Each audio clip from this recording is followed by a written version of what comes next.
Prayer that you will not leave this place the same. Amen. Our tithes and our Jeremiah always, the Lord is good, the Lord is good, the Lord is good to hallelujah, the Lord is good, the Lord is good, the Lord is good to. You've not noticed it before? Oh yes, you see, because you are not smiling, nobody has noticed it. Try it and you will see it. These things will learn them.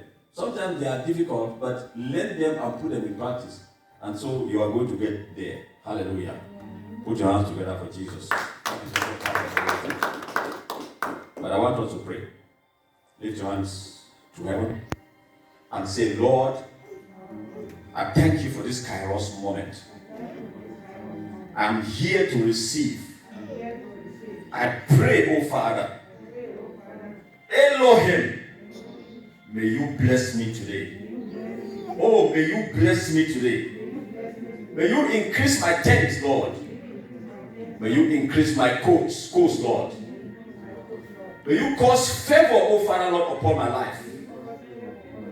May I be connected to people I know not. May they go out of their way to favor me in Jesus' name. I will receive today in Jesus' name.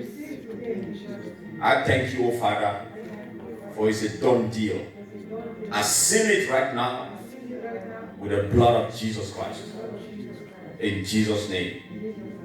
Now, when you do happy, I don't know whether some of do we know that today is Pentecost Sunday at all? Yes. Happy Pentecost Sunday. Thank you, sir. Amen. I'm sure that most of us here we don't even know what Pentecost is. And that is what we are going to look about. We're going to look at it today. Before we leave this place, we will understand what Pentecost is all about. Amen.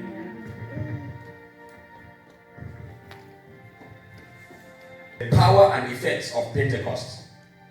The power and effect of Pentecost. Now we must understand that Pentecost has power. Pentecost has power. Amen. I will read 3 scriptures today, and all these 3 scriptures are going to be taken from the book of Acts. From the book of Acts, where Pentecost, the foundation of Pentecost is. The first scripture is going to be taken from the book of Acts 1, verse 4. And the Bible tells us here that once when he was eating with them, he commanded them, do not leave Jerusalem until the Father sends you the gift he promised. And I told you before, John the Baptist baptized with water, but in just a few days you will be baptized with the Holy Spirit. Amen. Acts chapter 1 verse 8. This is a common scripture that most of us will know. And the Bible says that, but you will receive power when the Holy Spirit comes upon you. And you will be my witnesses, telling people about me everywhere, in Jerusalem, throughout Judea, in Samaria, and to the ends of the earth. Amen. The 10th scripture is taken from the book of Acts 2, verse 1 to 13. It's a little bit long there. It says that on the day of Pentecost, all the believers were meeting together in one place. Suddenly, there was a sound from heaven, like the roaring of a mighty windstorm, and it filled the house where they were sitting. Then what looked like flames or tongues of fire appeared and settled on each of them. And everyone present was filled with the Holy Spirit and began speaking in other languages as the Spirit gave them this ability. At that time, there were devout Jews from every nation living in Jerusalem. When they heard the loud noise, everyone came running, and they were bewildered to hear their own languages being spoken by the believers. They were completely amazed. How can this be? They exclaimed. These people are all from Galilee, and yet we hear them speaking in our own native languages. Here we are, Parthians, Medes, Elamites, people from Mesopotamia, Judea, Cappadocia, Pontus, the province of Asia, Phrygia, Pamphylia, Egypt, and the areas of Libya around Cyrene, visitors from Rome, both Jews and converts to Judaism, Cretans and Arabs. And we all hear these people speaking in our languages about the wonderful things God has done.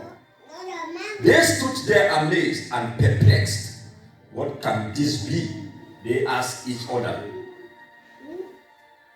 But others in the crowd ridiculed them, saying, they are just drunk. That is all. Hallelujah. That is the reading of the word of God. Put your hands together for Jesus. You see, look at the text, the last verse here, verse 13. It says, but others in the crowd ridiculed them, saying, they are just drunk. There are always people who will carry ridicule all around. They will never want to see any good thing, nor they will never want to hear any good thing that is coming from the house of God, neither of any good thing that is proceeding out of the mouth of a man of God. The ridicule will always be there. And in fact, ridicule comes from the devil. Anyone who is ridiculing, anyone who is mocking, he or she is doing the work of the devil. See how funny it can be. People, they take up themselves and they are just working without pay. Even if they work normal work on earth, they will expect that somebody pays them. But when the devil employs them, they get no pay and they do the work with joy, serving the enemy, serving the devil. Where are we going in this generation? Where are we going in this dispensation? Where are we going? Ladies and gentlemen, dear families, in these our days, where good has become bad, wickedness is increasing. Day and night, people criticizing. We know the world today, the population of the world is about 8 billion. And how many Christians are found in this 8 billion? It will shock you that Christians are just about 2.5 billion.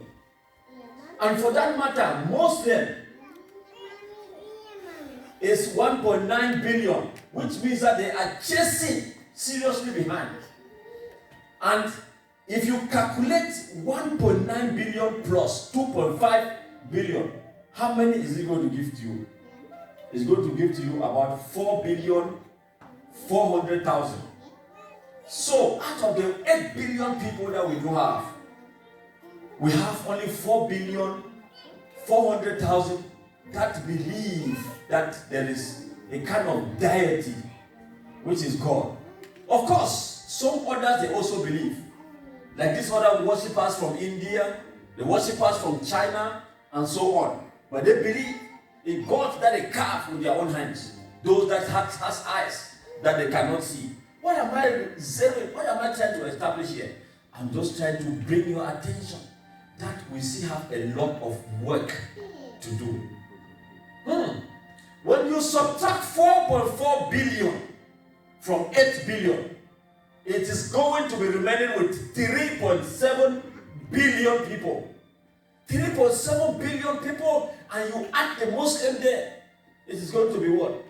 It is going to be 5.5 billion people that are out there languishing, and only 2.5 billion people who can claim that we know Jesus Christ, that we know God, the true God, who lives in heaven, the ones who is Elohim and who is Jehovah.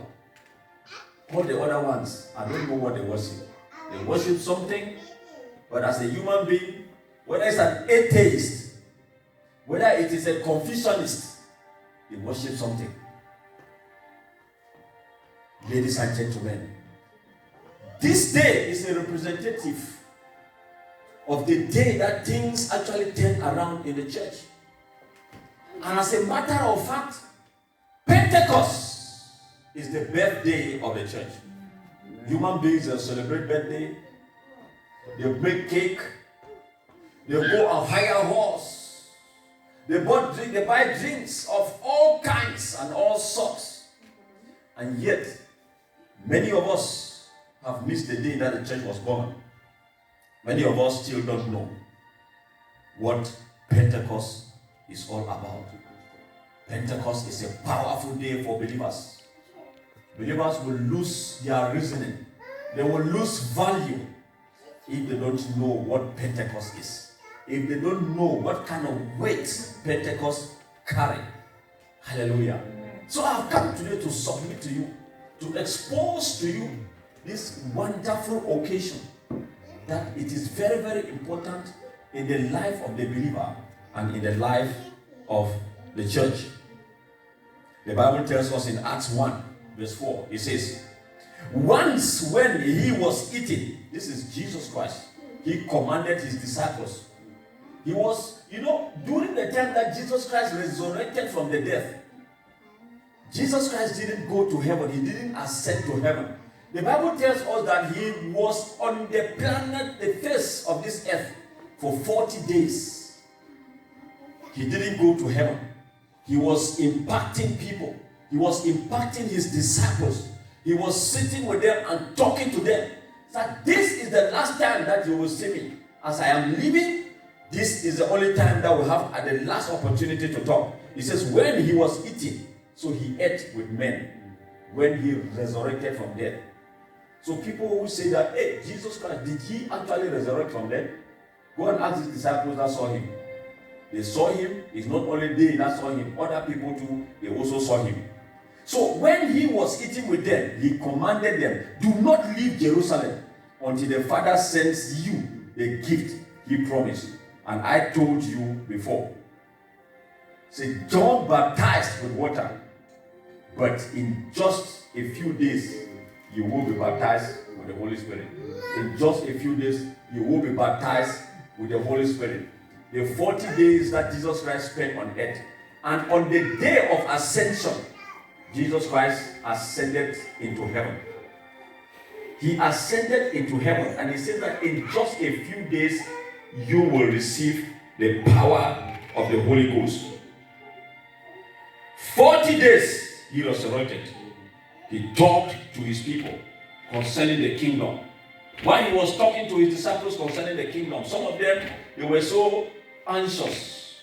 They were so itchy to know so many things. So they were asking him, is it the time that is going to come where you will establish Israel and the kingdom of God? Jesus Christ answered and told them, this is not his answer to give to you. Neither are you to know now. This one hangs in the authority of the Father. He is going to decide on this. And once he was eating with them, he commanded them, he said that, don't leave Jerusalem. Even if I go, don't leave Jerusalem. Stay in Jerusalem. Because the Father is going to send the promise that I told you before. Now, he says, but then the verse 8 says that you shall receive the power of the Holy Spirit. When the power has come upon you, you shall be my witness in all Jerusalem and in all Judea. Hallelujah. Then they returned. As he was saying that, he was taken to heaven in the eyes of his disciples. And when he was taken to heaven, the disciples now, they decided to retreat, following the command of their master. They went to Jerusalem.